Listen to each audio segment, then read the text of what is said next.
A gente vai ver sobre jornada de trabalho e escala de enfermagem, tá, gente? Algumas considerações que a gente tem que ter é o cuidado de enfermagem, ele tem que ser prestado nas 24 horas em unidade de internação, tá? Em unidades básicas ambulatoriais, no mínimo 8 horas, tá? A elaboração de uma escala de trabalho deve considerar todos os horários necessários para que os funcionários estejam escalados. Então, tem que ver manhã, tarde e noite, tá? Atividade complexa que despende tempo e requer conhecimentos relativos às necessidades da clientela, ou seja, as atividades que requerem mais tempo tem que deixar mais funcionários, tá? Igual na UTI. A UTI são cuidados complexos, então tem um pouco mais de funcionário para cada paciente, tá? Distribuição de serviço baseada na diferenciação de funções, tá? Você vai fazer a escala, né, de trabalho, do seu período de trabalho, mas depois a gente vai ver que tem as funções também. Inclui a previsão para a cobertura total da unidade de internação, nenhum paciente pode ficar sem prestação de serviço, tá? E a gente tem que assegurar a assistência de enfermagem da melhor forma possível, tá? A revisão da escala, ela é contínua, tá?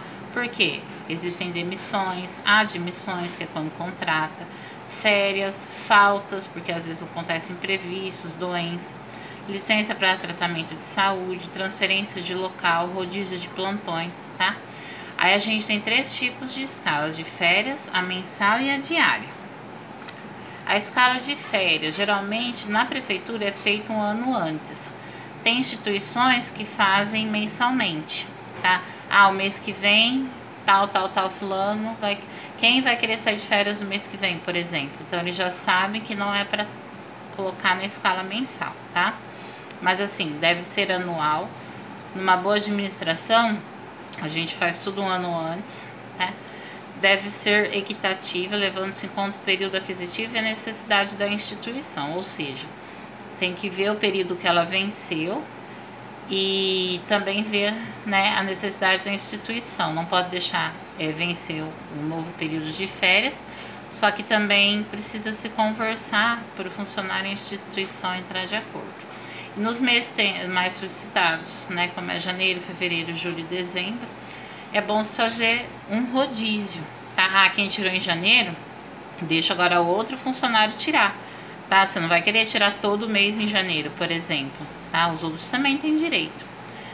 E na medida do possível, sempre atender a preferência do funcionário, porque ele é um colaborador da instituição, tá?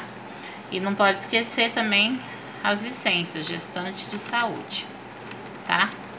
Legislação trabalhista. Por que a gente usa CLT, né? Consolidação de Leis Trabalhistas? Porque o Corém não pré-fixa uma jornada de trabalho, igual aos outros conselhos. Então, a gente depende da CLT, tá? Então, assim, 12 meses de vigência do contrato de trabalho, se a gente tem até 5 faltas injustificadas, a gente tem direito a 30 dias. De 6 a 14 faltas injustificadas, a gente tem direito a 24 dias. De 15 a 23 faltas injustificadas, cai para 18 dias. E de 24 a 32 faltas injustificadas, já cai para 12 dias, né? E assim, em 1/3 das férias, ou seja, 10 dias, pode converter em abono pecuniário. O funcionário pode vender, tá? Mas ele tem que tirar 2 períodos, 10 dias no mínimo, é obrigatório, ok? E quando cessa o contrato de trabalho, esse computador tem uma coisa, né?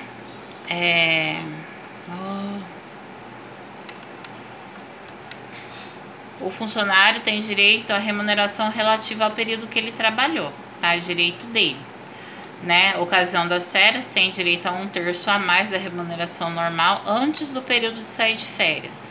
E licença mais de 6 meses, perde direito a férias naquele período, tá? Mesmo que não seja remunerado.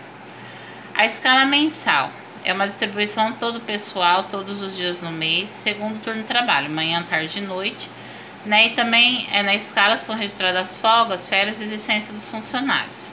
e sempre necessitando as necessidades dos plantões, tá? As folgas devem ser planejadas e previstas também conversando com os funcionários, tá? Pontos a serem considerados na elaboração da escala. Tem que ver o regimento interno, né? E as atribuições dos elementos da equipe de enfermagem. A jornada de trabalho pessoal de enfermagem da instituição, que pode variar, a gente vai ver 30, 36, 40, 44, né? Vai de instituição para instituição. As características da clientela, da dinâmica da unidade da equipe, tá? E humanização na elaboração da escala. Não é do jeito que eu quero, é do jeito que é bom para instituição e pro funcionário, tá? A legislação trabalhista rege até 8 horas por dia e 44 horas semanais, né? Uma folga por semana, de preferência aos domingos, mas assim, não vai ter folga todo domingo. Também exige-se um domingo por mês, tá? Tem que ter descanso de 11 horas entre uma jornada e outra. Ao máximo de 12 horas diárias de jornada, porque mais que isso a gente perde concentração. E o trabalho noturno, a hora é considerada 52 minutos, tá? A mulher que amamenta, ela tem direito a 2 descansos de meia hora por 6 meses para amamentação, tá? Jornadas de acima de 6 horas, precisa de 1 a 2 horas de repouso e alimentação, tá? Jornada que excede 4 horas, não ultrapassa 6 horas, intervalo de 15 minutos para alimentação. A carga horária, conforme eu falei, pode ser de 30, 36, 40 ou 44 horas semanais, tá? No caso de 30 são 6 horas por dia, 36 também trabalhando aos sábados, 40, 8 horas por dia sem trabalhar aos sábados, e 44 trabalhando 8 horas por dia, trabalhando aos sábados. Ausências permitidas, né? O que a lei permite: 15 dias licença comprovada, 2 dias falecimento de familiares, 3 dias casamento, que é licença gala, 1 dia a cada 12 meses doação de sangue, e 5 dias ao pai, que é licença paternidade, tá? 180 dias de licença gestante, tem alguns lugares ainda que estão com 120, tá? Que são 4 meses. Licença por acidente de trabalho, serviço militar obrigatório, desempenho de cargo sindical, alistamento eleitoral e para ser testemunha quando é convocado, tá?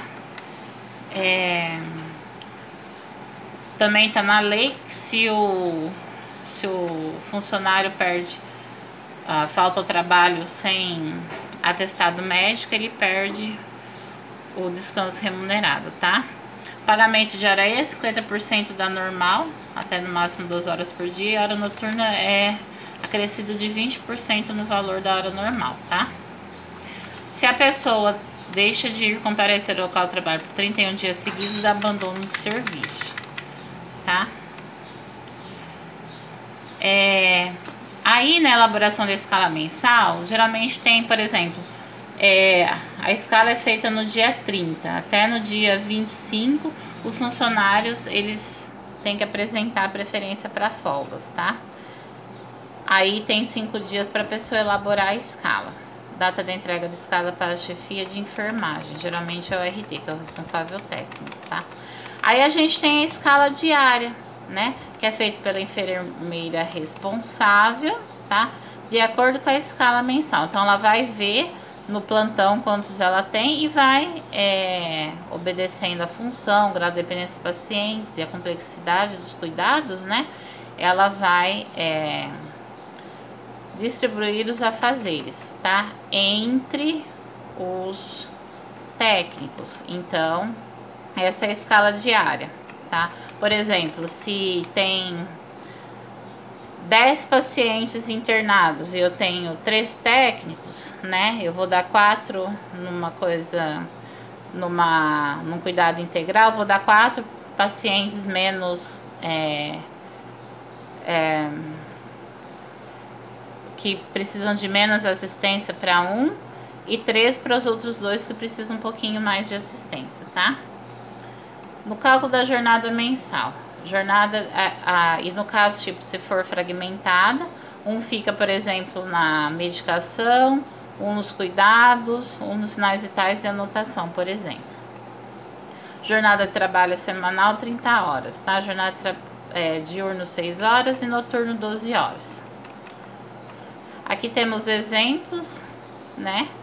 Uma jornada mensal de 114 horas, porque tem o feriado no dia 15. Um exemplo de maio, feriado cai no domingo, então a jornada mensal 132 horas. Novembro, ó, tem 2 feriados, né? Jornada mensal de 120, então vai variar.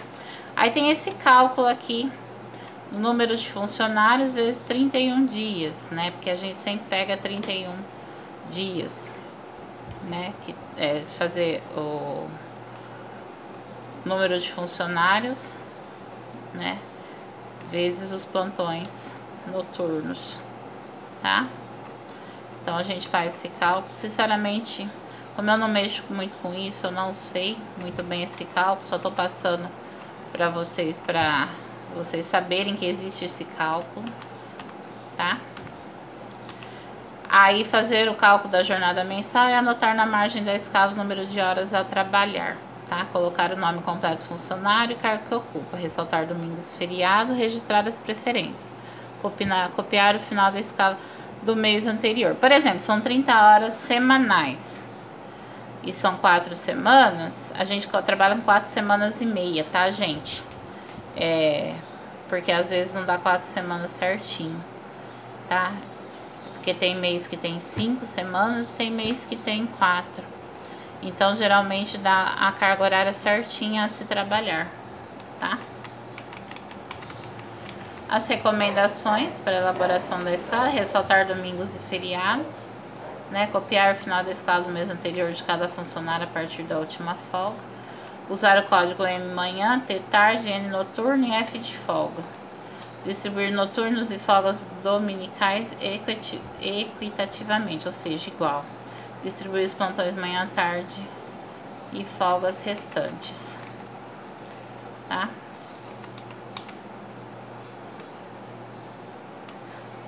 Ai, meu Deus. Após o N é preciso o FF para mudar para M ou T, ou seja, 2 dias, 2 folgas, tá? NFF coincidindo com o domingo. Posso considerar como folga dominical a segunda, nunca a primeira. Nunca a primeira folga.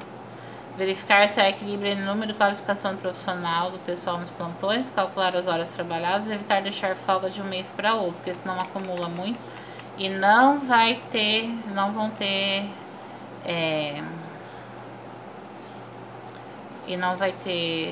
pessoal suficiente para trabalhar, tá?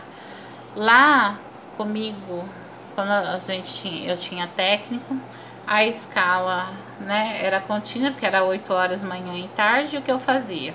Só a escala de funções, tá? Então, uma semana a pessoa ficava no curativo e acolhimento, o outro ficava na vacinação e medicação. Aí na outra semana trocava, entendeu? Quem ficou no curativo e no acolhimento ficava na vacina e medicação. Quem ficava na vacina e medicação ficava no curativo e acolhimento, para que todos soubessem tudo como funciona o postinho, ok? Depois eu mando um exemplo de escala para vocês. Beijo.